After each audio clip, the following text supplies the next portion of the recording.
Welcome to DFL, Dying for Likes, Jackson, Sam Schacher. I don't know if they have a shoe cam, but Al is wearing Crocs. Yes. Super proud of the Crocs. I've always, ever since they came out, I was like, everybody made fun of them. And then I was like, those look super comfortable. And I was like, they wouldn't be around because when you're that ugly, it's great. It's like a minivan. Right. Like when you get a minivan and people make fun of them. And I've rented a couple and then you're like, this has a foot massager in it. Like minivans are dope.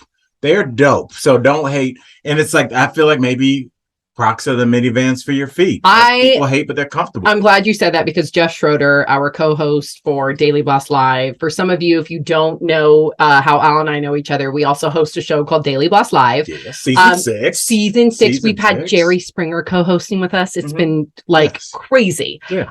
He's amazing. What a blessing. But Jeff Schroeder, our co-host, always makes fun of Crocs. And I've always said, I like Crocs. I actually like the way they look because you can decorate them with little charms. Which I've done. I don't know if anybody has a weird black man foot fetish, but my daughter and I have matching. Now the letters do sometimes come off. So you see the 404. She's in Atlanta. Okay. So represent the area code and it says Dad and Bree.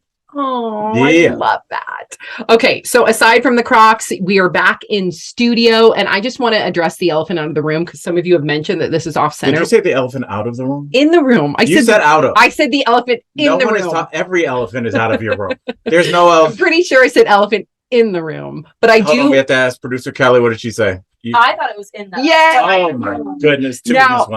I will give Al, to Al's point though, if you ever watch Daily Bus Live, I miss I do mispronounce things, but I also get like really popular sayings, like one hair off. Yeah, but it's more you're looking at the glass half empty. I look at it. You usually get two sayings correct, but you mash them together like Play-Doh. Yes. So it's like you can teach a man to fish, but that horse will not drink that water. You're like, that's not a saying, but I love you. So true. Okay, so we're going to address the elephant in the room. Yes, this is not centered. We know we're going to eventually center it. We just don't have time. We're busy. Okay. I'm a mama 2. He's a mama 3. We also host DBL and DFL. So thank you very much. Okay. So today's episode, this is crazy to me because we're going to talk specifically about a walrus in China and how people will go specifically to this wildlife park in the northeast side of the region to take selfies with this walrus because there's no barrier. As opposed to if you ever go to a zoo or any sort of real sanctuary wildlife park, they separate you and the animal. Well, the reason why influencers go there, and we still are going to talk about Chernobyl. Am I saying that right? Absolutely, yes. Okay, because influencers went to Chernobyl too, not realizing that it's still toxic, just so they could do it for the gram. Okay, so there's a lot of people that will put themselves in dangerous situations being influencers or hoping to become an influencer just so they can get that selfie. So that's what today's episode is about.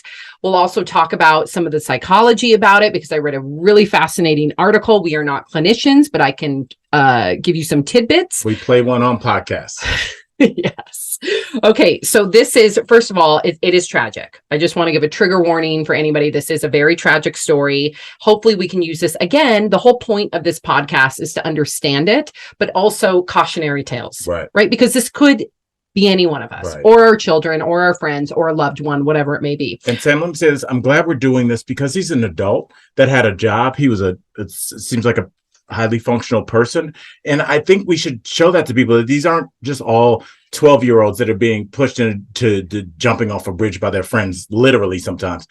Sometimes they're people our age, older, retired, money in the bank, and, they want to, get that picture, or they become kind of fixated on something. I'm going to do this gender reveal. I'm going to do this thing for my grandson. And things can go wrong at any age, as you will see. So true. And to your point really quickly, it may not just be because you're an influencer trying to get likes, which is your income, right? Let's just remember for a lot of people, this is their income, but it also just might, you said to your grandson, you might just want to impress that one person out there, right? That's the thing, or bring them joy. And I think this is what this falls into, because Gia Lujan, or Lejeune, I hope I'm saying that correctly.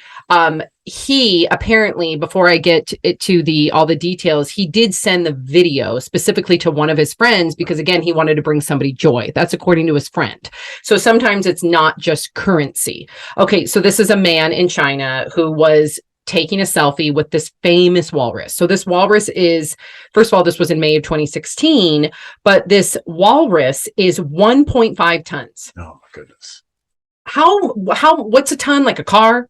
Like a vehicle? 2,000 pounds. So 3,000. Yeah, I think a car, like a small car would be, especially because they're not made of metal anymore, would be like a little under a ton. Wow. So like, this is a massive animal. I know people are like, why don't you just swim away? It's not that easy, bro. No, I mean, this thing. You could be the best swimmer. In fact, there is a part in here where a swimmer is involved, and we'll get to it. But so Gia is a businessman. He went to the park alone. Again, this is like a wildlife park sanctuary in the northeast end of China. This was back in May of 2016. He decided to go visit it because he specifically wanted to take a selfie with this walrus. And again, other people have gone to this place because they know that there's no barriers, no fence, nothing. You can get right up next to the walrus and take a photo. We live in America where there's cones and barriers and orange, especially with a walrus. Do not walk here. Right. Don't step here. No children past this point. All these things. I've been to other countries. Like when I was in Costa Rica, me and my buddy did an ATV tour, and it was my first time on an ATV. And I'm thinking there's like a beginner loser American tour where they can just trot us around a little bit. We were on the side of were on the side of this mountain in Costa Rica. It was the scariest thing ever. My buddy, who's a doctor, he's a surgeon. He's one of those type A personality. Let's go bow hunting or something. And it's like, bro, I don't want to do that. That's back when I was still drinking. I was like, the bar is down at the bottom of the mountain. What are we doing up here? Right. But we were up so high. I'll never forget. I looked over the right side of my wheel, and you could see the clouds underneath us because we had gone up not the so clouds. High. And I was like, if there's no barrier, it's just like 6 inches between me and my mom getting a phone call. Stomach sick. It's terrifying in other countries. Like they do not have their different standards everywhere. Yes. So he went there specifically by himself to take a picture. Now, he had been taking videos and pictures on his social media. Okay. So he was, not only did he already do a video, send it to a friend, and a friend had already seen him with the walrus laughing, but also he continued to make more videos, to have more selfies with the walrus. When the walrus, again, 1.5 tons, grabbed the businessman, grabbed Gia, and pulled Gia back into the pool or whatever his body of water was. Right. I don't know how big this body of water is, but he dragged him into the water as he still was holding. Now, this is what another horrific part about this is. I have not watched it. You could say I should have for research. I can't watch things like that, but it did go viral. That's another part of this story that we'll get to.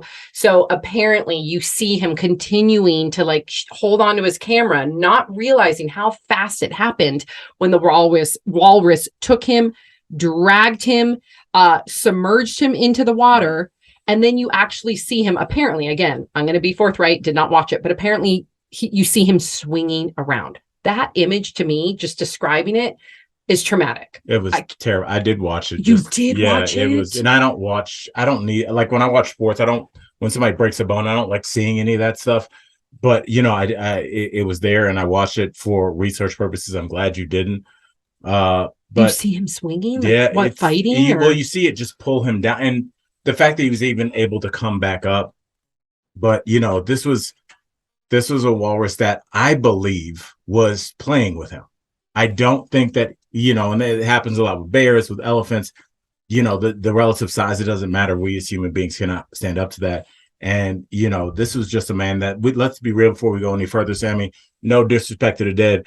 Homie was obsessed with this walrus. Like, you have to understand, this was sorry for the cutie on camera, but it's cutie season, and I'm got Crocs and cuties. I'm happy. He was obsessed with the walrus. He was sending friends. It seemed like he had one friend that humored him and probably worried about him a little bit, because there's one thing where, like, Sam, you do everything with your kids every weekend. If you send me a picture from a mini pony petting zoo, I'd be like, great. But if you did that 3 times a day, every day, and by yourself, by yourself, he was by himself. Just drove out to the pony farm. Like, the people working there are like, hey, what's up with that? So Yeah. it seems like a person, and people from time to time do get fixated on things. And I think that's what we're talking about here. Yes. And typically, again, we're not clinicians, but just through my own therapy and my own mental health, mental illnesses that I possess, we know that, you know, when someone gets fixated on something, that's usually a symptom of something wrong mentally. Again, I'm not a clinician, but I don't know if he was being treated for any mental illnesses, but yes, fixated, obsessed with this walrus, and continuing to send these videos. It wasn't just one selfie. Also, I know that there was some speculation of the people on the internet that did not watch the video. Did he fall into the water? No, he did not fall into the water. He was he had his back to the walrus apparently, and was dragged into the water. Right. I think he was trying to get like an over the shoulder shot with the walrus, you know, to his left. And that's when it just grabbed. His back was literally turning and just pulled him in. And here's the other side, because we always talk about these cautionary tales on Dying for Likes, is that you put other people's lives in danger. We talked about, you know, that one family that was at Mount Vesuvius where because he dropped his cell phone in the volcano. Go check out that episode. It's one of our first episodes. That all of a sudden you had all these rescuers having to go rescue him. So similar situation here. So the animal's keeper named Duane saw what was happening and tried to intervene. He dropped some bamboo sticks in the water, hoping that the walrus would go and retrieve the bamboo sticks. That did not work. He then decided to enter the pool. Okay. It was at that moment that the animal then released Gia and rushed towards his handler, Duane. Am I saying that right? Yes. I hope I am. I'm so sorry if I'm mispronouncing it. Yeah. Duane is his half black brother. Yeah, he stays in the stateside. Yeah, Duane is the other one. Duane was described by his colleagues and his peers as a very strong swimmer. And unfortunately, again, the walrus is so big, and that equates to power, that I don't care if you're Michael Phelps, you're not going to stand any chance against that walrus. So he tightly embraced both of them and dragged both of them underwater. By the time they were rescued, it was too late. So again, this man's fixation not only cost him his life, may God rest his soul, he also cost, not intentionally, of course, but still, he also cost Duane's life as well. And I'm assuming that Duane, with the job that he had, I think anytime you train an animal this size, whether it's, you know, an elephant or, you know, a killer whale, which hopefully they don't do as much anymore. The documentary Blackfin did a lot to stop that. But Blackfish, Blackfish, yes. Yep. But and we don't want to say killer whales, right? Because it demonizes them. No, yeah, you say porpoise, right? I thought that was like a dolphin. Well, I think you're right. See how I get things wrong? No. What is the other term for a killer whale? Huge mammal in the water. No, Kelly, our producer, and I know this because I love me some orca. Oh, that's way better. You don't say killer whale because you're demonizing them. It'd be a good name for a high school team, though. The killer whale. That'd be kind of dope. Yeah, your mascot would be dope. I'm just saying. That's true. Yes. So, and killer whales or orcas. You said earlier that like elephants and maybe this walrus was playing with them. Orcas are known to do that, right? You've seen them do that. They're very playful creatures, but you're not going to stand a chance. Absolutely next to an orca. Any animal, chimpanzees, what are they? 8 times as strong as a man. Yep. It's like these animals. These trainers put their lives on the line every day, and to ask them to do that in a rescue situation, sometimes it turns out like this. And that's why I get so upset when it's not even something where this man wasn't trying to go viral, obviously, for this, but when there is somebody that goes up to a skyscraper and gets stuck, or goes to a mountain to do something silly and drops their cell phone in a volcano or needs rescue, it's like, hopefully we can, but if they can't, then the rescue team gets, you know what, from people that read the story, like, why didn't you go get him? It's like, well, he was on a mountain in a crevice and we have a helicopter. We don't have a, you know, so it's really tough on the rescuers. So if something just doesn't feel right, you always say that. You always say it. Back up. But again, if you are not in the right frame of mind, again, this is me just speculating. Right.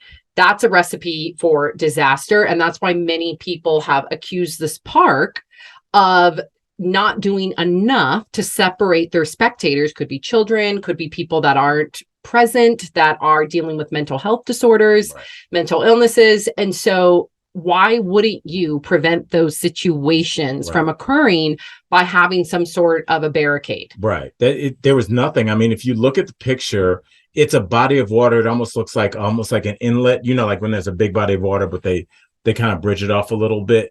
But the thing is, the bridge between the water and the larger body of water, it doesn't have a barrier on either side. It's just almost like a walkway that will go to like an ancient castle or something. So there's no, even if you just lost your footing, this could happen. And, that does happen in the wild. Like, for instance, you can go to a place called Año Nuevo where you can see the elephant seals, also huge. Like when I say elephant seal, they don't look like your normal seal. But right. Like seals are huge. Seals are huge, but elephant seals are ginormous. Like they look a lot like walruses. Now, when you go to Año Nuevo, they'll tell you to stay back. But again, this is a beach. I think when you go to a public park, or a wildlife sanctuary or a zoo, you're under the impression that you will be safe, as opposed to when you are on a hike, and you encounter a bear, or you're in Año Nuevo, which is a beach in Northern California, and you encounter an elephant seal. You almost have this subconscious notion that you are that you have to be on high alert because you're not protected. But on the flip side of that, when you go to these parks and you're not protected, you tend to just blindly go with it because you feel like that you're in the presence of an organized. Right. You're not on your own. There's one guy. Yep. Dwayne. And right. And in fact, the Walrus attraction at the park does remain open. I don't know if they've placed any barricades. I know that there has been people that have been asking for it. I know that they were accused of not doing enough for Gia. In fact, the zoo has taken responsibility for the accident, which is a big deal because there's been some minor incidents where they did not take responsibility. I don't know if they have signage. I just want to be fully clear. A lot of the times when you go into, I guess places like this, I've never encountered a place. I would hope they would at least have some sort of signage that tells you exactly what your risks are. I don't know if that was there. I didn't get the impression that was okay. I didn't get that impression. Then maybe that's why they took responsibility and they paid Gia's family $900,000 YUAN. I'm not even going to try and pronounce it. It's obviously their currency. Right. What is? I'm not going there. Yen? No, that'd be just YUAN. I think it's yen. Yen. Okay, good. Okay. All right, there you go. There you go. So I think, at the end of the day, I think, many things to talk about here, but the fact that the flip side of this, that this went viral again, multiple times, because this happened in 2016 and still circulates in the internet. I don't know, and I always talk about this and I always get pushback because it sounds like a slippery slope. I don't know if we should have content like that lives on. We have to remember the families. Right. Everybody was upset about Kobe Bryant, rightfully so, and his wife, Vanessa Bryant, having to find out that some of the police officers, firemen passed around some photos of the crime. I'm not a crime scene, but of him deceased after that horrific, tragic crash, the helicopter crash. Why don't we apply that same sensitivity to the family of Gia? Because this lives on the internet. Can you imagine being Gia's relative or child? I don't know if Gia had a child or mother, and you can just, in a weak moment, because it's enticing, go on there and watch your loved one die in front of you over and over and over again. It's just the internet is unregulated, and the internet. But it needs to be, or is that wrong of me to say that? No, it's not wrong. But what you're doing is you're asking these companies to cut in their profit margin. I don't care. The reason that's the thing. You are coming at this with compassion, as am I. You're thinking about the people. These companies they don't see him. He is just a bullet point, a small one that just goes, hey, there's a genre of the internet that wants to see animal deaths or animal fate. These used to be shows. Do you remember there used to be world's wildest police chases, world's wildest animal attacks? Because there are a group of, and I watched those too. I mean, not anymore, but my grandma was babysitting me. That's what we were watching, but that there's a large amount of people that watch this. There's a large amount of people. I mean, you could say the same thing about the murder docs that we watched. Yes, is it exploitative? Absolutely.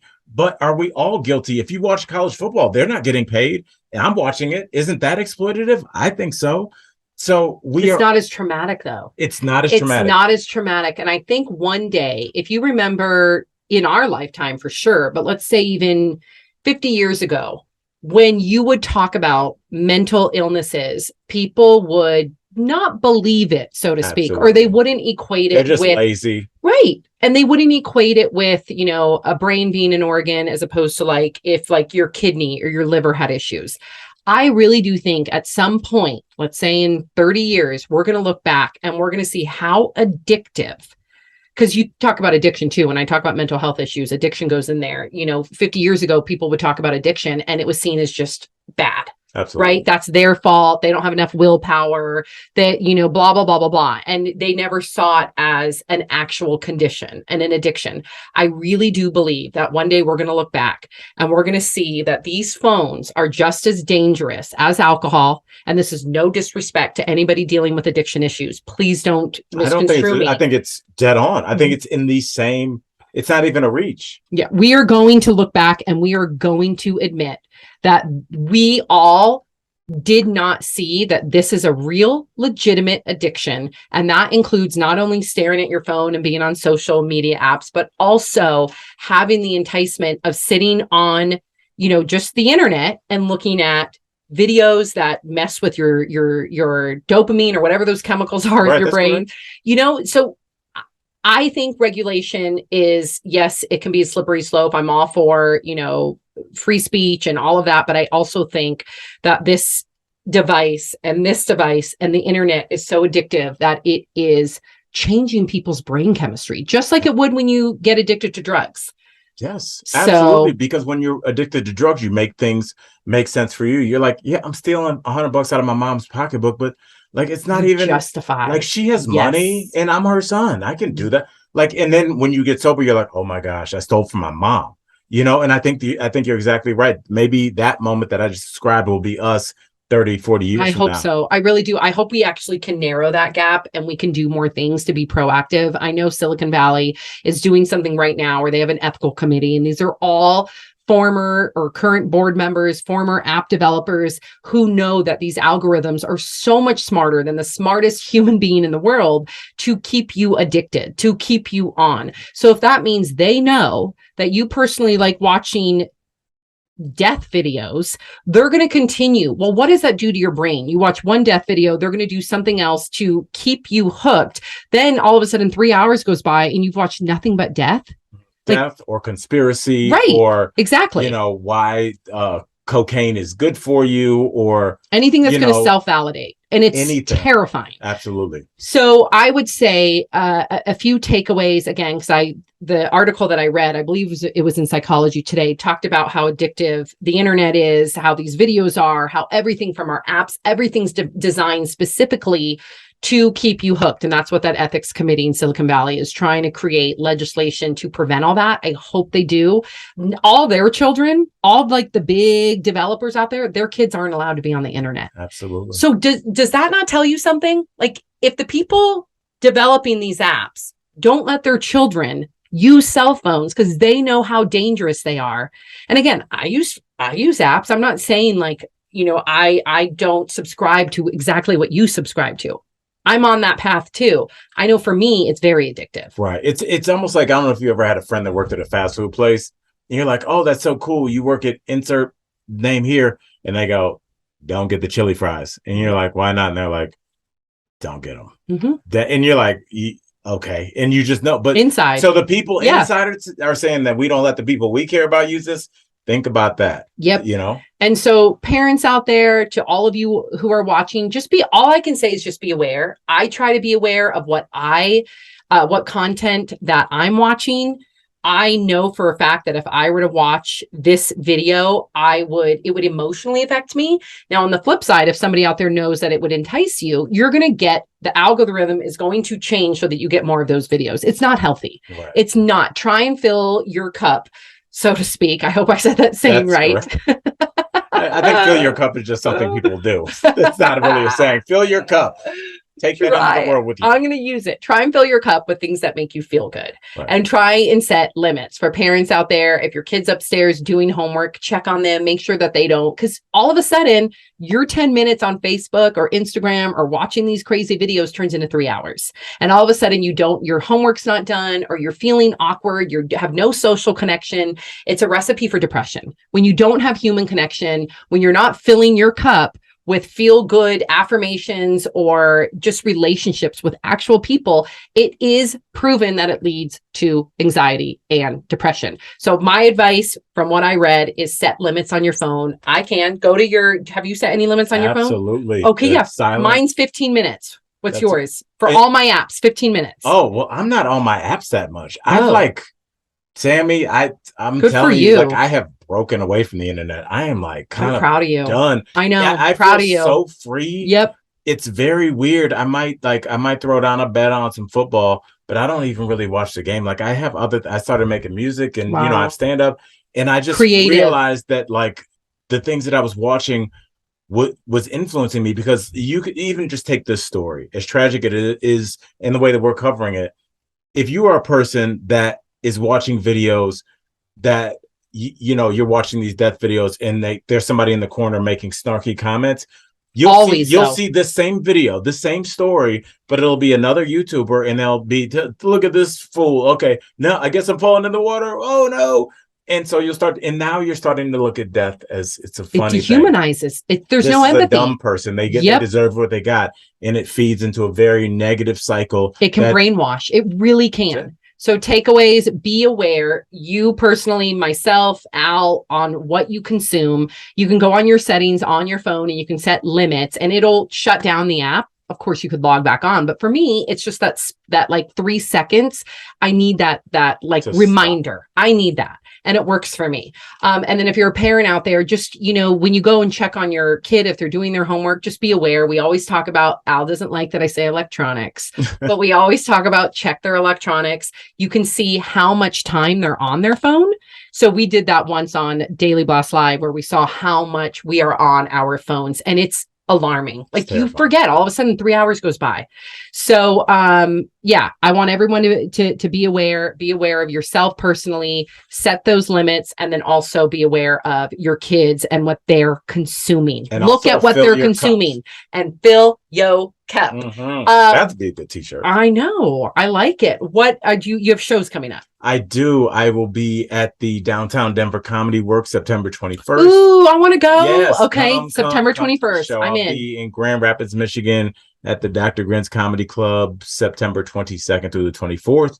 And I'll be in Chicago at the Comedy Bar October 19th and 20th, or 21st and 22nd. Where can they check, just to make sure? Oh, you can go to my link tree. It's in my bio, my Instagram, Al Jackson IG, Twitter, Al Jackson, or my website, Al Jackson Live. What about you, Sam? What you got coming up? So busy. I got nothing coming up. You can watch me on Daily Blast Live. Yes, and we can also find you doing some cool stuff with your kids. That's true. Go to my Instagram at Sam Schacher. I'm always doing fun things with the kids. I have a childlike heart. Yes. So I just like to do all those fun things. That's great. And next week we have a new segment. We're going to start doing the Sam's Club. Oh, we are. You need to tease out what the Sam's Club is. My handle is at Sam Schacher, but my, how you can pick your name. My name's Sam's Club on my Instagram. It's been like that since MySpace. My MySpace was Sam's Club, moved on over to Facebook, Instagram, blah, blah, blah. Long story short, I don't know how I get tagged almost daily by upset customers from the actual Sam's Club store. the wholesaler. Yes. The wholesaler, who they will be like my TV or this. And people are genuinely upset with me, thinking I'm like the president of Sam's Club. Just go on my page. You can clearly tell I'm not, but it doesn't make people not come to my page and tell me that they deserve a refund. But you probably have Sam's Club stands as well. They're just people like, dude, do you know the owner of Sam's Club? Yeah, I saw him on a documentary. He's like an 80-year-old guy. No, smoking hot blonde, bro. I swear to God. Like, there's people that really think you're the CEO. It's so enjoy weird. That. So yeah, we'll start showing you some of those as well, because they're pretty hilarious. But thank you for listening, and we appreciate you guys. Make sure you subscribe, like, share. We love you, and we'll be back next week.